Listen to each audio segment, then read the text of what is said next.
And we will begin. Good morning. Good morning. Oh, how I wish we were live so I could hear you first say good morning very quietly. And then when I say good morning, you would all say good morning. And yes, welcome to the Unitarian Universalist Congregation Santa Rosa, to our Sunday service here in the Zoomiverse. If you're new to us, and I saw some new names, which is a wonderful thing, a particularly warm welcome to you. We hope you're finding a meaningful connection with people through these services or our online community. You have found a progressive and inclusive spiritual community dedicated to celebrating life, empowering people, caring for one another, and helping to build a better world. And whatever your background or beliefs or sexual orientation or gender identity or any other thing that out in the wide world might divide people, we welcome you here. A few quick announcements before we let some music center us and bring us into worship. The ongoing reminder to members to register for Realm, which is our new communications platform and database online directory. It kind of does everything. The biggest thing these days, even for you who may have already done so, is we've added a field for emergency contacts so that we have someone to call during the next fire if we don't hear from you, to make sure that you're safe. And keep your eyes peeled to the various communication channels for classes on uploading photos and doing other handy things there. There will be no coffee hour today. Usually at noon, some of us come back and have small group conversation and just chit chat and talk about the service and whatnot. But because we have a town hall meeting at 1:30, we will not take that hour from 12 to 1 for coffee hour. Everyone can take a nap, have a healthy plant-based meal, and refresh yourself for some active democracy there at 1:30. There are no voting items at a town hall, but it is mostly an opportunity for leaders, myself, the board, and others to hear from you, your ideas and your questions. There will be a couple of presentations, and we'll have some time for deep conversation in a led portion from our diversity project, which I'm really looking forward to. Next week's service is our annual Samhain service, honoring the ancestors. You may recall we create a lovely altar in here, usually with photos and names of people who have died. Instead, I'll be asking you to send those in electronically. Look for several emails and communications that will tell you how to do that. If you're not able to upload photo to a Google Drive, we will set up a box down here on the wooden table, and you can bring in the physical photo if you would like. And Aphrodite and I will actually build an altar here in the sanctuary for next week's service. The theme of the month is deep listening. Hopefully you got your Soul Matters guide about that. Wonderful spiritual practices and prompting questions, and even a Spotify playlist to help you more deeply explore the theme. Again, welcome one and all. Let's take a deep breath and turn ourselves toward worship with the gift of music. Good morning.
Good morning. I'm Clare, the worship associate for this morning, and Chris is going to light the chalice light.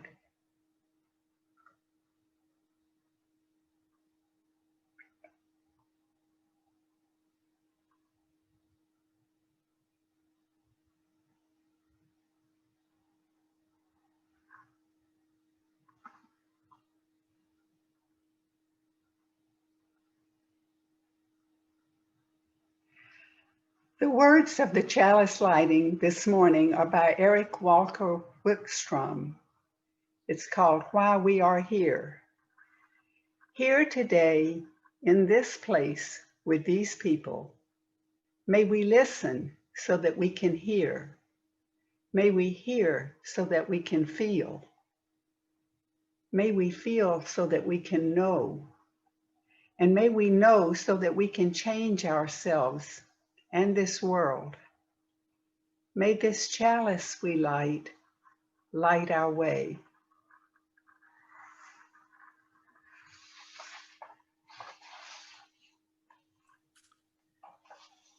And now we'll sing together. The hymn is Circle Round for Freedom. We'll have a video of it from Glenn Thomas Rideout.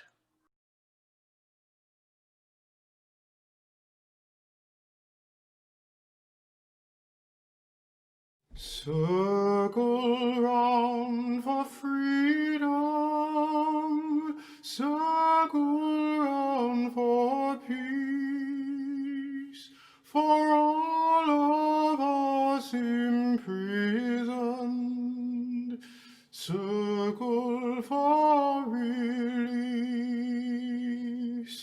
circle for the planet, circle for its soul, for the children of our children. Keep the circle whole. Circle round for freedom. Circle round for peace. For all of us imprisoned, circle for release, circle for the planet, circle for its soul, for the children of our children. Keep the circle whole. Circle round for freedom. Circle round for peace. For all of us imprisoned, circle for release, circle for the planet, circle for its soul, for the children of our children.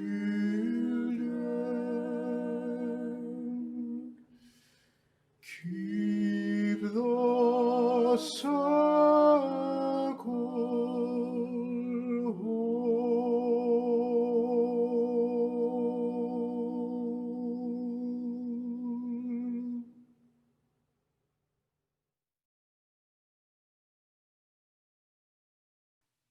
You sounded beautiful. As you will now, when you join me, please, in reading aloud our opening words, which are easily recognizable as the covenant that guides us as members here. This is the promise that those who choose the gifts and responsibilities of membership make to one another. But all are welcome to join in these words. Let's read together. We pledge to seek unity in our diversity, to welcome and respect divergent opinions and beliefs, to listen to one another with open hearts and minds, to acknowledge our own shortcomings and be quick to forgive them in others, and to focus on our mission, celebrating life, empowering people, caring for one another, and helping to build a better world. And we'll move to our time for all ages by singing together our principles song.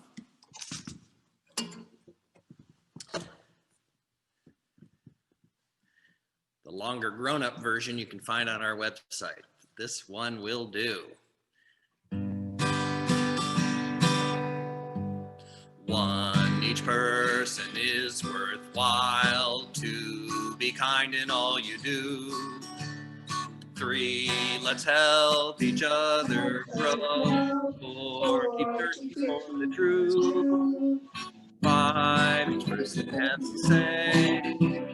6, we're for a peaceful world. 7, the best of life's the way that will bring us back to you.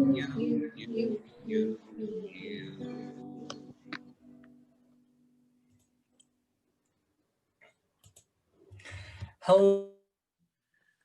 Whoops, just muted you, Era. There you go. No worries. Hello, everyone. My name is Capone, and welcome to Time for All Ages. Today in RE, we had a very important discussion about voting, and we voted on perhaps one of the most important topics in these young people's lives. I have a recording of it for you here, and so please join us as we vote in 2020 with RE. All right, it is the most important time of the year. It is time to vote on something so important. In fact, it could even be the most important decision of our lives. That is, of course, what Halloween candy is best. Oh, there's so many delicious types of Halloween candy, from nutty and peanut buttery to sour and fruity to chocolate itself. That's not the most important. It's not. I can't think of anything more important than picking the best Halloween candy. There's one thing. Well, no, it's voting for Joe Biden. That is also very important, Owen. And not voting for Trump. And those are also very important things. But perhaps the second most important thing we need to be voting on this season is, of course, what Halloween candy is best. And from the chocolate party... Oh, look at that decadent, beautiful chocolate. Oh, so sweet and creamy. We have our chocolate representative, Jasper. Jasper, can you tell everyone why chocolate is the best candy? It tastes better. It tastes better. A good argument. What's your favorite part about chocolate, Jasper? It's sweet and tasty. It's sweet and tasty. Ooh, so why should somebody pick chocolate over any other candy, Jasper? No one should pick chocolate. Oh, we have a rebuttal. Let's let our candidate finish. Jasper, do you have any last words about chocolate? 2020. I don't. All right, thank you for your wonderful statement for chocolate. That is the chocolate party. Now, up next, representing the sour and fruity party, we have Mr. Rory.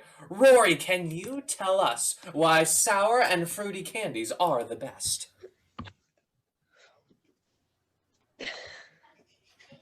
Miss Rory, I believe your mic is muted. Would you mind unmuting for us so you can tell us why sour and fruity candies are the best? Because mostly all fruity is basically fruit, but they have the most sugar because they're covered and covered and covered and covered in sugar. So your sugar plant has the most coverage of anyone else's. That is a fascinating argument. Now, why should the average Joe, just any person out there, pick sour and fruity candy this Halloween? What makes it better than chocolate and peanut butter?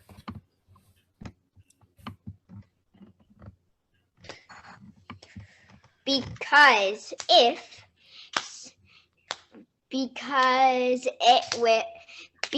it's all sweet.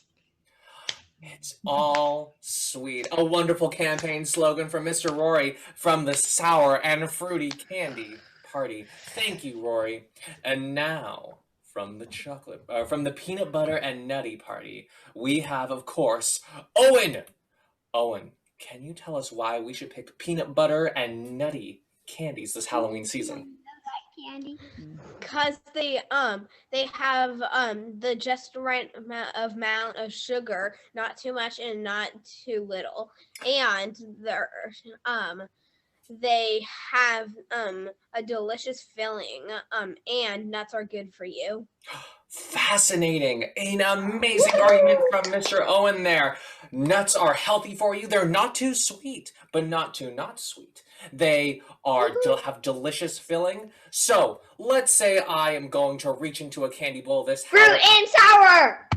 Why should I pick a Reese's cup, Nutty. Mr. Owen? And peanut butter.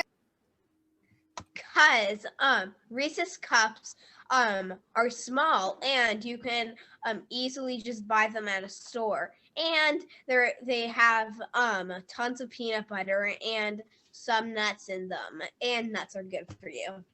Oh my goodness, a fabulous argument from Owen. Well, thank you to our candy representatives for that fabulous debate. Truly one of the hardest decisions of our lifetime. Now, the most important part.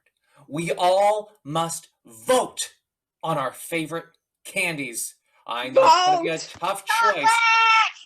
So, we'll be going around on our list of candies. You will get to choose from sour and fruity, chocolate, or peanut butter and nutty. I will ask you one by one. So, let's begin. Evan, what candy will you be voting for this Halloween season? Sour and fruity. Sour and fruity! One for sour and fruity. Thank you, Evan. A wonderful vote. Thank you for participating in our democracy. Jasper, what candy will you be voting for this Halloween season? Of course, chocolate and nutty, because that was the one I argued. Basically. Of course, chocolate! Of course he's going to vote for the party that he represents. Thank you, Jasper. We have one for sour and fruity and one for chocolate. This is a tight race already. Marcus, what sort of candy will you be voting for this Halloween season? Oh, we can't hear you.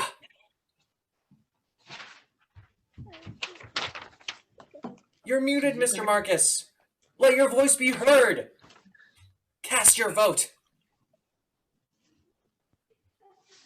There you go. Oh.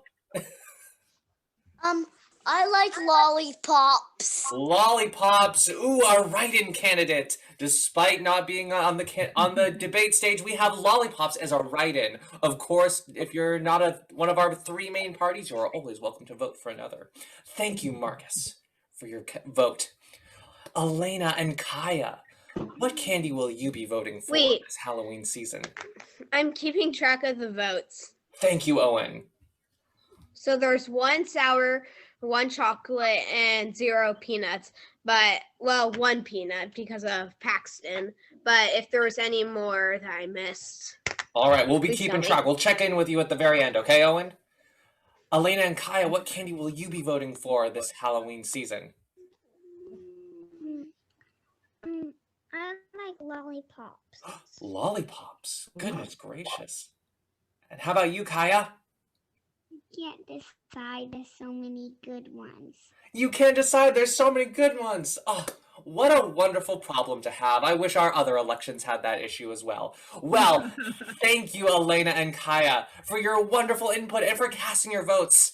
And it sounds like Paxton has voted for peanut butter and nutty candies. Owen, would you care to share your vote with us?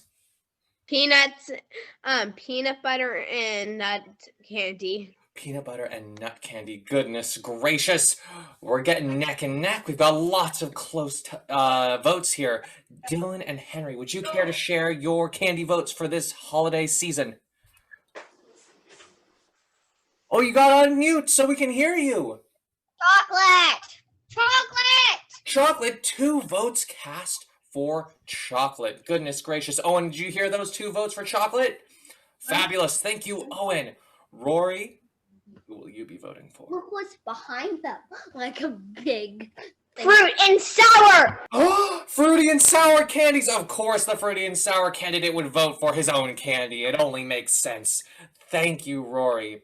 Jake, would you care to cast your Presidential vote? election, the people who are running for it can't vote for themselves. Oh, but they can. Tay votes for peanut butter and nutty. Oh, Tay is voting. Tay is voting for peanut butter and nutty candy. Another vote cast for peanut butter candy. Jake, would you care to cast your vote?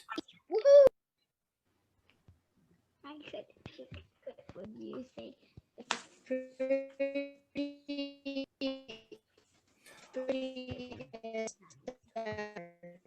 Peanut butter. It came through a little jarbled, but it sounds like another vote for peanut butter and nutty candy.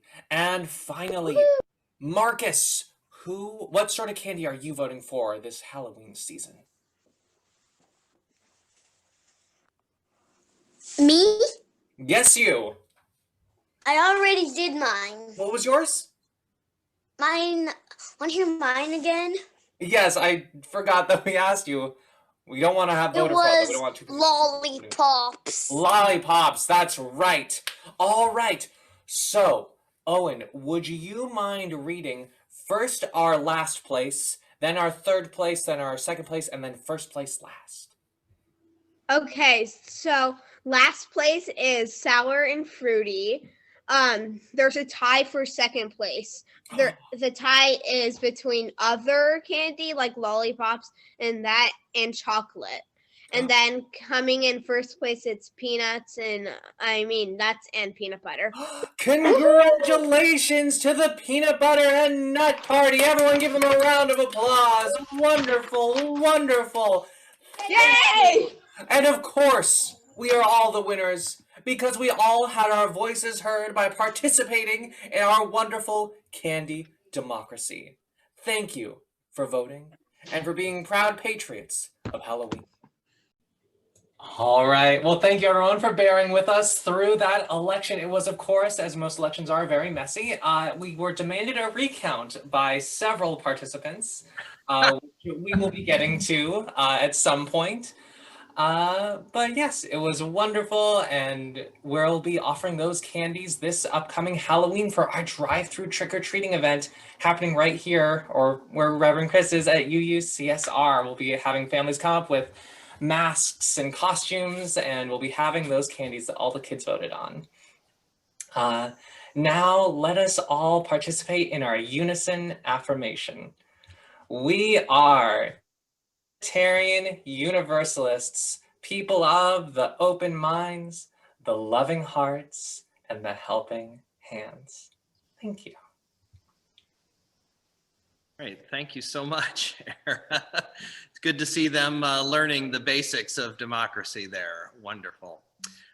We now are at that point in the service where we express our ethic of generosity by taking a collection for a worthy organization, which lately we have shifted over to giving it all away to occasionally programs outside the congregation. And in the case of this week, our own Saturday breakfast program. We're still feeding 100+ people on Saturday mornings, now just bagged lunches instead of hot food, but they still need plenty of money because we have to buy all that food.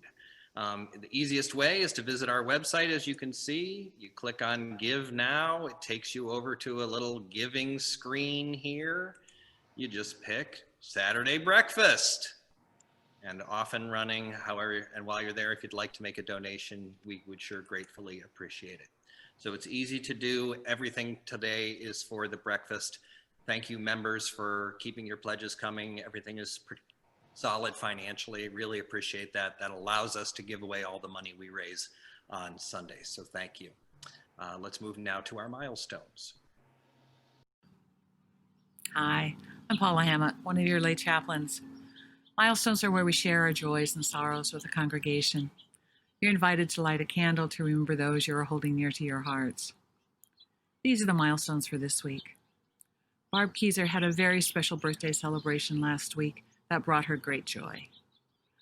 Larissa Greco shares, after 5 eventful years together, Willie and I got engaged this past Friday, October 9th. He purposely proposed on the 3-year mark of our home burning down as a way for us to reclaim the date and have a happy association with the day. He got 9-year-old Paxton's approval first. Sean and Jen Fries celebrated 15 years of marriage on Thursday, October 15th. And on Wednesday, the 14th of October, Roger De Beers Sr. celebrated 16 years of sober living. If you have something to share with all or a private concern to talk over with a lay chaplain, please contact us at laychaplains@uusantarosa.org. We give thanks for the sharing of these milestones, for how they remind us of our shared humanity and our common fate, and inspire our compassion and care. May all our joys be magnified as we delight together in the good news. May all our sorrows be eased as we carry them together in community. May you who are seeking for courage, comfort, faith, and hope find what you seek. And may all people grow in wisdom, compassion, and love, that the whole world might live with justice and in peace. Be safe and be well. Someone contacted me to sneak in a last-minute milestone. I'm not sure I want to adopt this practice, but it's such a lovely thing I have to share it with you. It's from Robert Hausman. He noted that among our losses from the 2017 Tubbs fire was a piano that Brendan and Aaron had restored for me. And last month, Jamie Kerr gave me her beautiful 140-year-old Kimball upright, tuned perfectly. Jamie's act of generosity has touched me very deeply. For me, her kindness is an act of love in a very weary world. Thank you. That's a beautiful thing to hear. Thank you, Jamie. It's been just wonderful, of course, to see the way that the congregation has been taking care of one another, helping people get to doctor's appointments, and people have shown up with meals and calling and joining in neighborhood groups and taking care of each other, particularly during the fires. My hat's off to all of you. Let's have a prayer, and then we'll move into a time of just some still sitting to further deepen our grounding in our true self, our best self, and the spirit of love and life that is all around us. To whom I pray, great energy of being, life of life, and love of love, thank you for this day. Thank you for this beautiful day with the birds singing and the sun high in the sky, clear blue skies. Thank you for all the wonders of the world, for the beauty of nature and the creatures, for human companionship, for love, for intelligence, and also for hope and possibility. We appreciate everything that allows us to live, the great network of human community and nature that gives us and sustains us in our lives.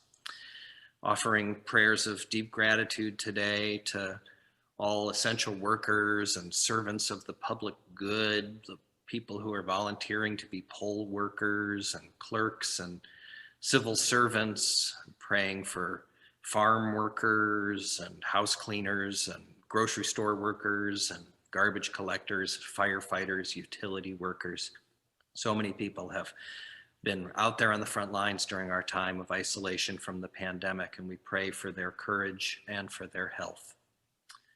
Please bless all who are gathered here in our daily struggles, and thank you for the small victories that also give us hope and bring life. Bless our circles of community, our families and friends, all those whom we love, and bless everyone, even those we're in deep conflict with. We pray for the unity of the human family and the bonds of love, and that we ourselves will put down our errors and our flaws that keep us from realizing that dream, forgive ourselves and others, and return to the work of building the beautiful kingdom, the world, the beloved community of which we dream. Thank you for this day, and thank you for this time. Amen.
it my chance to talk about deep listening because it's a gift and a skill I have long wanted to practice.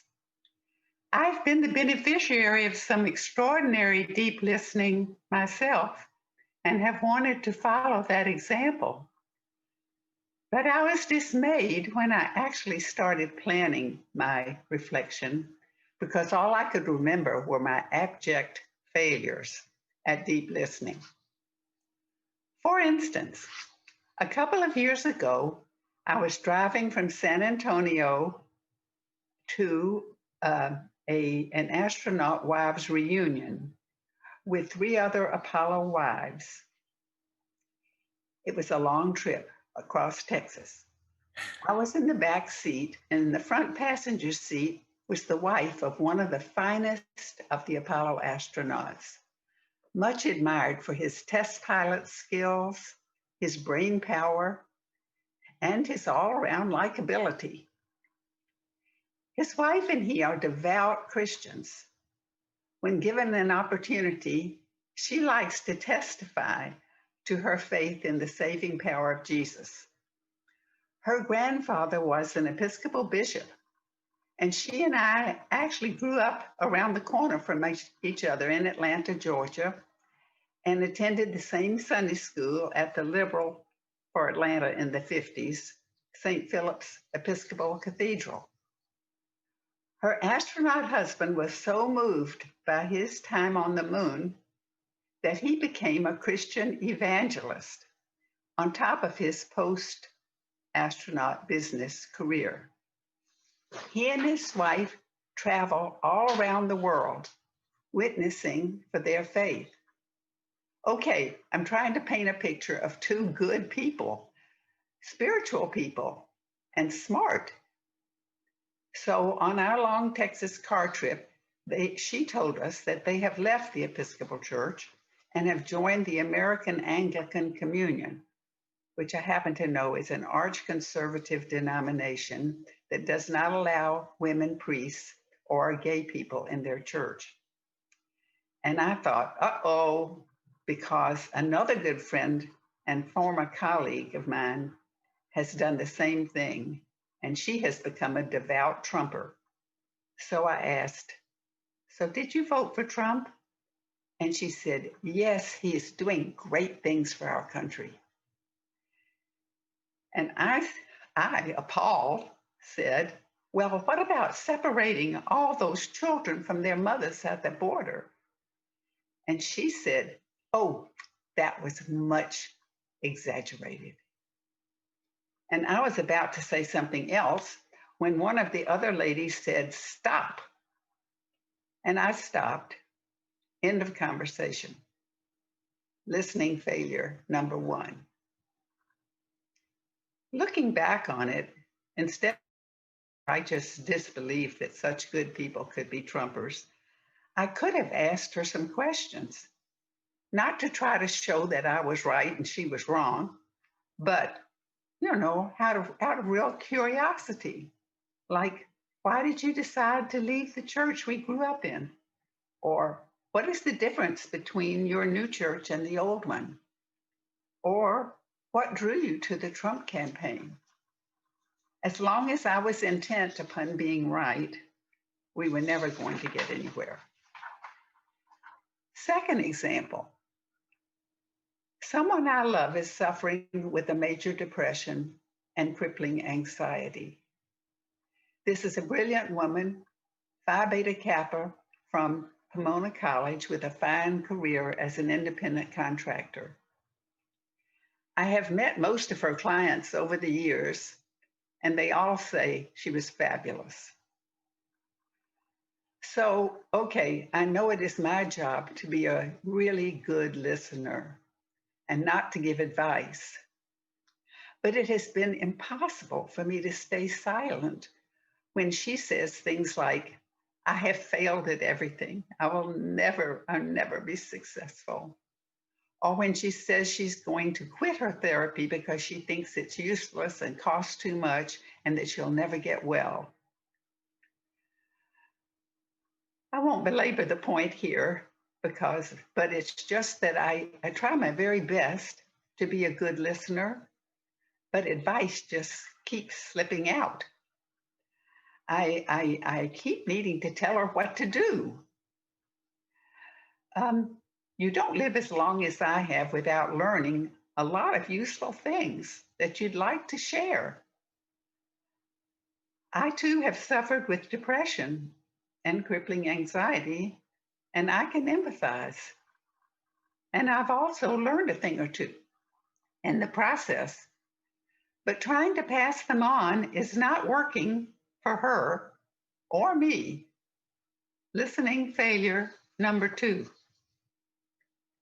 Third example, having grown up in the church, I have always wanted to know what God wants me to do. As a teenager, I prayed every Sunday in church to be good and for God to keep me on a diet so I could be thin and popular. He didn't, and I wasn't. In college, I longed and waited for God to tell me what to do with my life. All I got was silence. It felt bad. I felt God wasn't really there for me. I wanted to get a call. I listened and waited, but I didn't hear anything. But senior year, I fell in love with a fighter pilot, got married immediately, and within 2 years had 3 babies. So I knew exactly what to do with my life. Take care of those babies. I got my answer all right, with the bonus of all the love a mother could ask for. Skip forward many years and 2 more children, all grown now, and I was seeking again. I started to learn to meditate in some kind of Episcopal version of Zen meditation, as taught by the Catholic monastic Thomas Merton. After practicing a while, it dawned on me that the silence surrounding me wasn't a negative or an absence of God, but a sacred space, a sacred silence, an accepting silence. Wow, what a difference. I can listen differently than I did back in my college days. So, 3 experiences of trying to listen. The first with the astronaut wife failed because of my need to be right and because my friends were afraid of a big argument in the car. And second, with the person suffering from depression and anxiety, with her I fail because I'm afraid. I'm afraid she'll get worse, and I'm afraid that I feel helpless. I can't do anything to help her. When I come from fear and helplessness, I have a strong need to control. To listen deeply, I need to surrender my need for control and come from a place of trust and hope that things will work out, maybe not on my schedule. My third experience actually didn't fail because answers were given to me by life itself. So what am I learning on the subject of deep listening? I'm learning that I can do a better job of listening if I myself am in a better place emotionally. So I need to take care of myself first, work on turning fear into trust, self-righteousness into humility, and the need to control into faith. So I'm all for deep listening and asking questions, not needing to be right, and hoping that I myself might radiate an acceptance. And I will keep on learning and keep on trying to practice that. It's nice to know that I have a meaningful job to do for the rest of my days.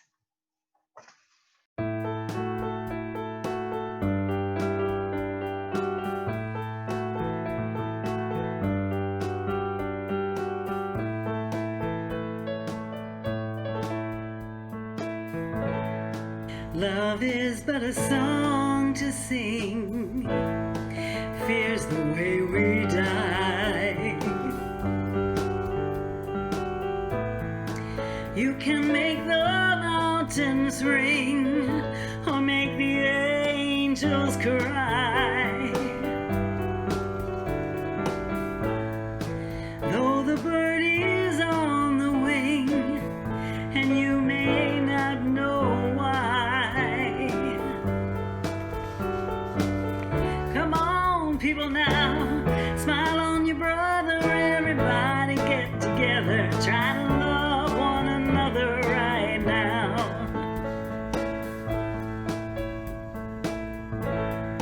Some may come and some may go, we shall surely pass. When the one that left us here returns for us at last,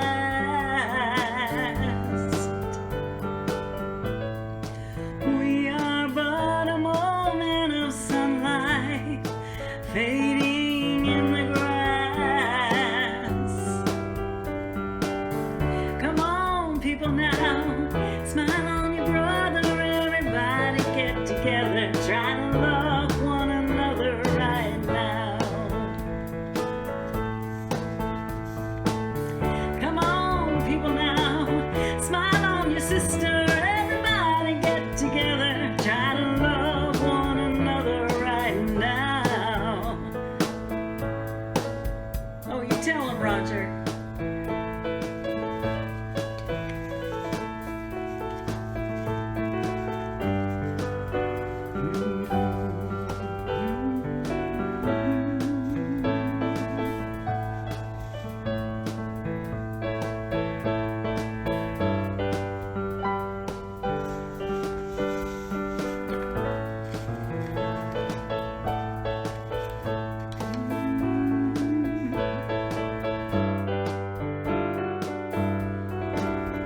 Yeah, come on, people now, smile on your brother, everybody get together, try to love one another right now.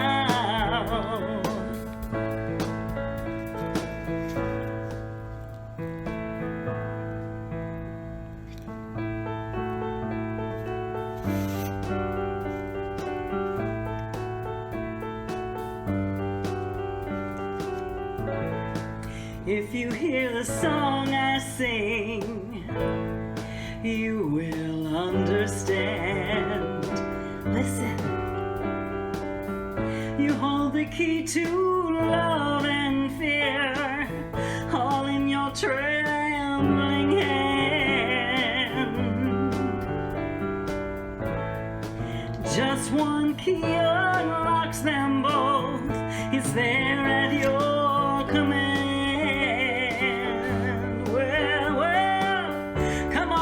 People now, smile on your brother, everybody get together, try to love one another right now. That's right, come on, people now, smile on your sister, everybody get together, try to love one another right now. Here we go, come on, people now, smile on your brother, everybody get together, try to love one another right now, right now, right now.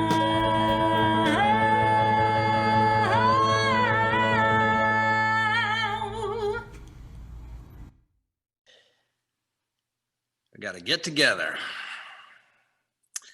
Thinking about listening, I was reminded this week of a story, a true story that Jules Glazer told me. Happened here many years ago. One half of a couple, a romantic couple, came in to the minister to seek some advice. I don't think my partner's hearing is good anymore, but I don't think they want to admit it. Well, there's one way you might put it to the test, the minister suggested. Stand back some certain distance while you're there in the kitchen or whatever and when they're not looking at you, call their name, see if they can hear you when they don't see your lips moving. Well, all right, sounds a little funky. I'll try that. So sure enough, next night, they're in the kitchen, partners up, hunched over the stove, making dinner, and our concerned person goes to the back of the kitchen and says, "Hey, babe, what's for dinner?" And sure enough, no answer, no response at all, just right there cooking. So our friend walks a little bit closer, now just about 10 feet away. "Hey, babe, what's for dinner?" Still no answer. Looks like the test is conclusive. 5 feet.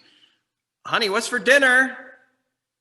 No answer. Finally, right up, just exactly behind. "Hey, babe, what's for dinner?" Well, this time, partner spins around and screams out, "I already told you 3 times. We're having spaghetti." It illustrates that true story from Jules Glazer, one of the great hurdles in relationship, that we so frequently assume it's the other person, it's the other people, it's the other side who aren't listening. I mean, I feel this perspective. I have this perspective acutely. I'm regularly trying to tell my son what to do with his life, and he doesn't listen to me. You can read 100 articles right now from every source about how listening is at an all-time low. We are flooded with information. We are covered in communication, but what we're actually hearing and listening from each other is a minimum, and we're paying a price for it as a society. We all feel this. We very frequently feel like we're not actually living in United States, that we don't have a social community. We live in a state of tension right now that is so great that each side sees the others as treasonous enemies, so great that many of us are fearing an outright civil war. Fact is, and I get this from the reading of Heather Cox Richardson I've been doing so much of lately, that the whole thing has been conflicted from the beginning. In fact, America was built on the assumption of conflict, you could argue, more than even on the concept of cooperation. And it was built that way because it reflected the actual state of things. We've been arguing bitterly, violently amongst ourselves from the time that Europeans were first on these shores.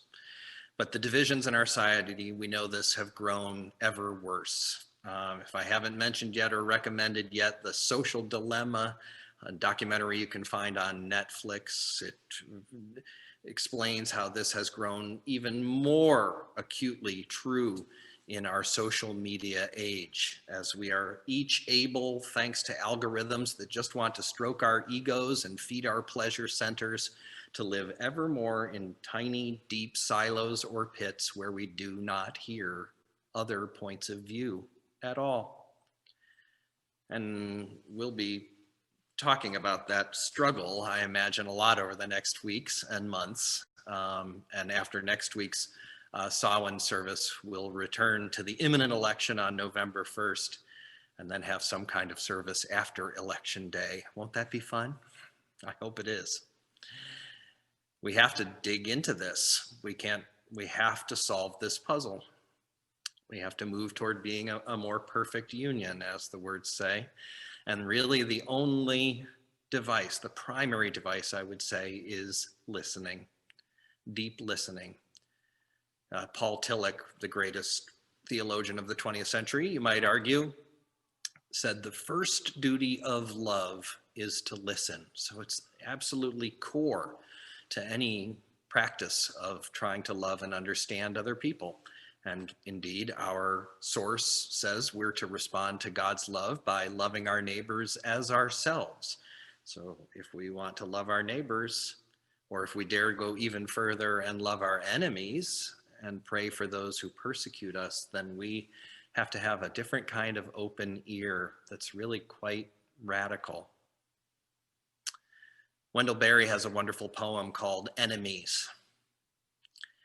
He says, If you are not to become a monster, you must care what they think. If you care what they think, how will you not hate them? And so become a monster of the opposite kind. From where then is love to come? Love for your enemy that is the way of liberty. From forgiveness.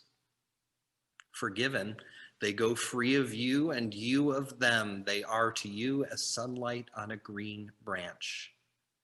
You must not think of them again except as monsters like yourself. Pitiable because unforgiving.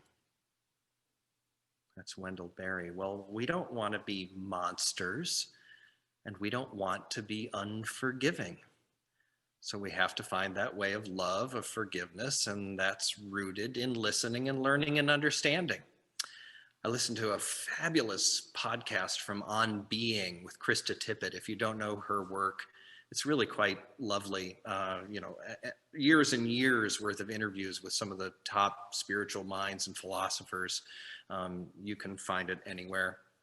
And this particular podcast was a professor named Arlie Hochschild. She teaches at Berkeley, who wrote a book in 2016 called Strangers in Their Own Land, Anger and Mourning on the American Right.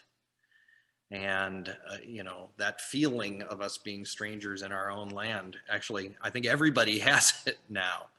And studying these folks, and actually the work of her whole lifetime, led her to create a field within sociology called the sociology of emotion.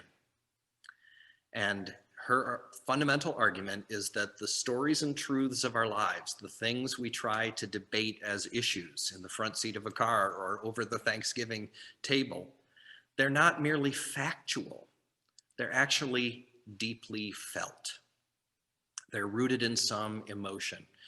And in the case of these folks in Louisiana, who she studied for 4 years, very much supporters of the current president and so forth. So much of their story was rooted in the felt experience of having been left behind or abandoned, left out of society. And that feeling of anger and disappointment about that drove them far more than any policy discussion. And so pragmatically, she argues, if you want to bridge any gaps whatsoever, you have to take those emotions most seriously and do what feels unnatural when it feels like you're on the verge of civil war, which is to get curious and caring about the other side. Now, fortunately, we who choose to live in community together, who have this shared project, have some tools and some experiences at our hand that may make us better equipped, well equipped to actually reach out to others in curiosity and caring. And I think every group of people who is trying to build and bind community together in loving ways, no matter what your theology or any other thing, we need those building blocks. So we can learn from our smaller version here and carry that out into the wide world. And just a handful of learnings from what it means to be listeners in community. First of all, foremost, perhaps you have to have a common goal, and you got to have some rules for how you're going to be together. And for us, that's that covenant that we read earlier. I've been chewing on it a lot lately, and wishing I could compel the people in Congress or the White House or in the captains of industry to adopt such a covenant. Can you imagine if our politicians had to pledge to seek unity in our diversity? If they had to pledge to welcome and respect divergent opinions and beliefs, to listen to one another with open hearts and minds, to acknowledge their shortcomings and be quick to forgive them and others? When was the last time you heard somebody apologize as a politician? And to keep focus on the mission, which for us, as you know, is celebrating life, empowering people, etc. and which for our nation is this goal of forming a more perfect union and all that other stuff in the preamble of the Constitution. Why isn't, does this form a more perfect union? Does this form a more perfect union? Does this form a more perfect union? Not the first question off the lips of any politician when something new is proposed. Part of the problem, of course, as I said, is that our society is born of and on the assumption of conflict, whereas our covenant is born on the assumption of cooperation and kindness, and that we're willing to gather in a town hall meeting and open our ears and really listen to each other. And of course, the problem is there have been some unstated goals in America's project, like get rich as possible at the expense of anybody you want, that didn't make it into the final text, but are still acting. We now here, the board, myself, the staff, regularly practice a mode of decision-making that first asks, who needs to know? Who needs to be included? Who needs to have buy-in? Whose opinion should we seek before we move forward on this? And I think that that strategy of who do we have to listen to coming first is one of the secrets of building good community. It's moving from what you might call a speaker-based model of communication to a listener-based model. I learned this framework from a great paper by a professor named Michael Purdy, who wrote of the role of listening in community formation, and he said for centuries with the sophists back in the ancient Greek and the rhetoricians of the Middle Ages and so forth, communication really up until the end of the last century was primarily thought of as how do you get other people to buy what you're selling? How do you persuade folks? And so it's all kind of a one-way model. But lately people have begun to see communication as something that is inherently back and forth, that requires good listening as much as it requires good oratory. Because together, me speaking to you, you chewing on what I say, that coming back to me, it floating around in conversation in an endless cycle, that's how we create our meaning together. That's how we know where to go next. That's how we make sure we're walking the paths of love. And that requires not just hearing, of course, but listening, and really deep listening, which means not only listening intently, but also listening when we talk about deep things, not being afraid to both share and hear the real sorrows and yearnings of our lives.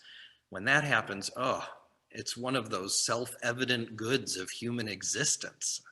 Here's a final little poem from John Fox about deep listening. He says, when someone deeply listens to you, it's like holding out a dented cup you've had since childhood and watching it fill with cold, fresh water.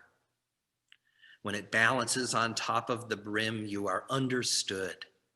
When it overflows and touches your skin, you are loved. When someone deeply listens to you, the room where you stay starts a new life, and the place where you wrote your first poem begins to glow in your mind's eye. It's as if gold has been discovered. And when someone deeply listens to you, your bare feet are on the earth, and a beloved land that seemed distant is now at home with you. So let us commit to this practice, this core practice of community building, deep listening, forgiving our enemies, abiding by our covenant, and swearing together as such to not break the circle of enabling love that binds us together. May it be so. And let's express this in song. We'll sing number 323, Break Not the Circle of Enabling Love.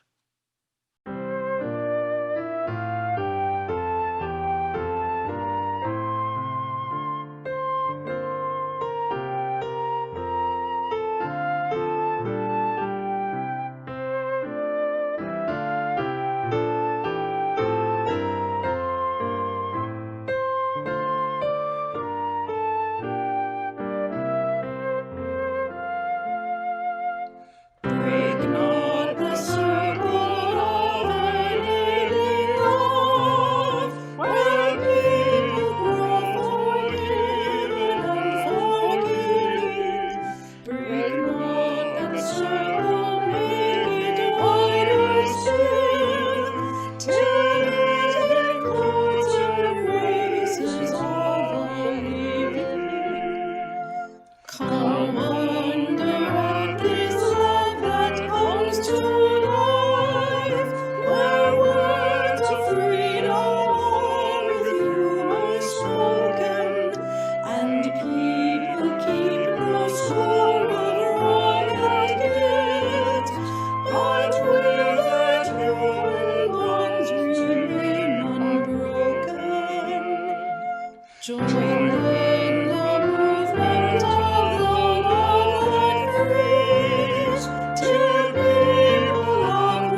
We'll close, and if you want to read with me, with the words of Dan O'Neill, who was one of my predecessors here, a much beloved minister.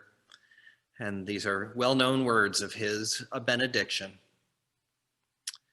There is so much to know, so much to love, so much to share. Let us go forth and minister. There are forsaken elements in each of us, abandoned dreams, neglected fears, breast closet skeletons, tremendous possibilities as yet untapped. Let us minister to ourselves. There are broken relationships among the people, friends we need to touch, partners we need to love, enemies we need to forgive. Let us minister to each other. There is a sorrow in the land, war, pollution, injustice, a tragic squandering of immense worth. Let us minister to our world. And there is a forgotten cry within us all, a deafening silence, largely unheeded but ever beckoning. Home, home, home, it calls, an explosion of joy waiting to be born. Let us minister to our source.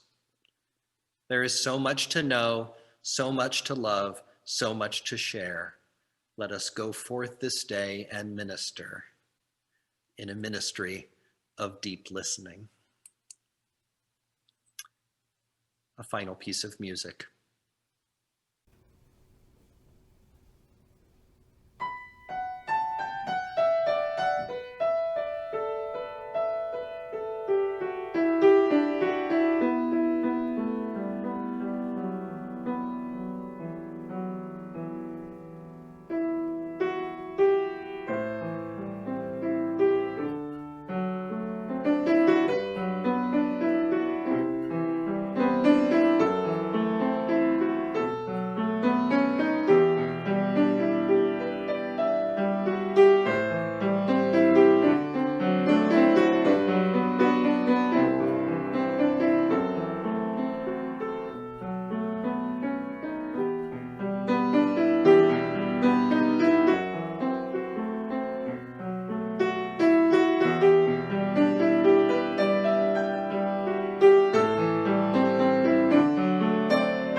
Go in peace, friends. That's our service.